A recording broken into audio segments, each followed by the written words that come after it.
రోజు ప్రతి ప్రాంతంలో విశాఖపట్నం ప్రతి వార్డులో చాలా చక్కగా టీడీపీ కార్యాలు జరుగుతాయన్నమాట.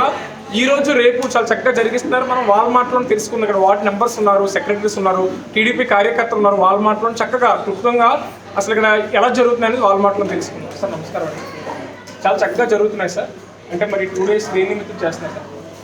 మా అధ్యక్షుడు చంద్రబాబు గారు కానీ లోకేష్ గారు కానీ ఈ పొదుపు అంటే డీజిల్ కానీ ఈ పొదుపులో బాగా మాకు ఈ వర్చువల్ పద్ధతిలో ఫస్ట్ టైం అంటే పార్టీ పెట్టిన ఈ 40 సంవత్సరాల చరిత్రలో ఫస్ట్ టైం ఈ మహాన కార్యక్రమం అనేది వార్డు లెవెల్లో కానీ గ్రామ లెవెల్లో కానీ జరుగుతుంది.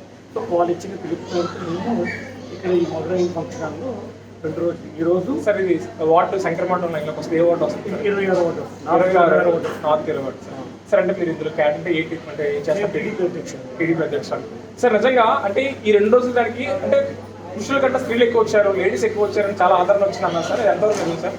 మీరు అబ్జర్వ్ చేస్తే ఈ మహానాడు కూడా స్త్రీ శక్తి ఆధారంగానే అంటే స్త్రీలకు వాల్యూ ఇస్తేనే దేశం వాడుకుంటున్నాను. ఆల్రెడీ ఈ మహానాడు కూడా ప్రత్యేకంగా స్త్రీల కోసం ఉంటారు. దానికోసం మనం కూర్చోడు జరిగింది. Okay sir. మనం ఈ పార్లమెంట్లో కూడా చేపట్టారు. కానీ బిల్ అనేది ఈరోజు కాకుండా రేపైనా ఖచ్చితంగా ఆ బిల్లుని పాస్ చేయడంలో ఖచ్చితంగా తెలుగుదేశం పార్టీ పాత్ర చాలా ముఖ్యంగా పోషిస్తుంది.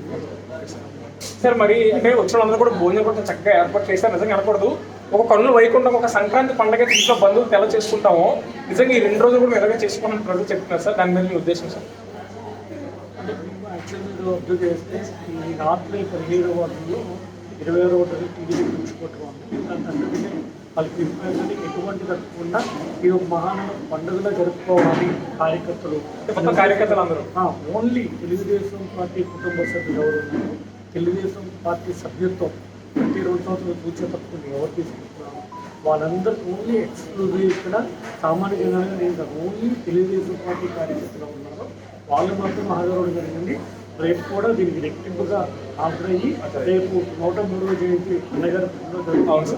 ఇలా సందర్భంగా సంఘం మొహమ్మద్ దగ్గర మేము అక్కడికి నివాళులు అర్పించి అక్కడి నుంచి మళ్ళీ 9 యథావిధి కార్యక్రమంలో పాల్గొని కనీసం ఒక 200 మంది నుంచి 300 మంది కార్యకర్తలు పాల్గొని యథావిధిగా వాళ్ళు భోజనాలు పెట్టుకుని మేము పండుగ వాతావరణంలో మేము పెట్టుకోగలుగుతాం. సార్ ప్రజలకి అంటే ఈ ఏరియా ప్రజలకు మీరు ఏమైనా వార్డుగా అంటే ఒక టీడీపీ కార్యకర్తగా ఉండి అంటే ఈ వార్డు ప్రజలకు ఏమైనా చెప్తాను అనుకుంటున్నాను?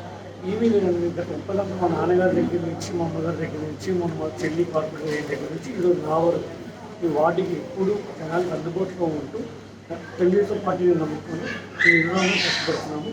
మేము ఏమంటే మాలాంటి వాళ్ళకి మీరు అండగా నిలబడితే ఎల్లప్పుడూ మా కుటుంబం నుంచి కానీ మా నుంచి కానీ మా పార్టీ నుంచి కానీ ఎల్లప్పుడూ ఈ వార్డు ప్రజలకు మేము అందరూ ఎప్పుడు నిలుస్తూ చాలా ఉంది. Okay sir. జై తెలుగుదేశం, జై చంద్రబాబు, అందరూ జై తెలుగుదేశం, జై చంద్రబాబు. Thank you sir. చక్కటి మాట్లాడి